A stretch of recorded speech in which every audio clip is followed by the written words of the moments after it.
Hello, আসসালামু আলাইকুম everyone. Welcome our new video. Basically আমার কাছে যখন ক্যানভাস পেপার না থাকে তখন আমি এইভাবেই ক্যানভাস মেক করে নেই। এই ক্যানভাস মেক করা আমি একটা আপুর কাছ থেকে শিখেছি। তার ভিডিও দেখে ইন্সপায়ার হয়ে নিজেই মেক করে নিলাম।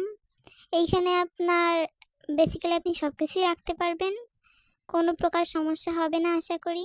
আমারও কোনো প্রকার সমস্যা হয় না।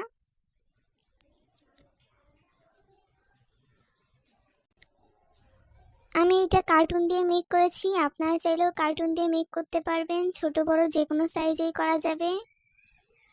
ঘরে যে বিভিন্ন জিনিসগুলো থাকে সেইগুলো দিয়ে এটা মেক করা হয়েছে, যেমন কার্টুন, কাগজ, গ্লু, এইসব থাকলেই আপনি সুন্দর ক্যানভাসটি মেক করে নিতে পারবেন নিজে খুব সহজেই। কেমন হয়েছে আপনারা সকলেই জানাবেন।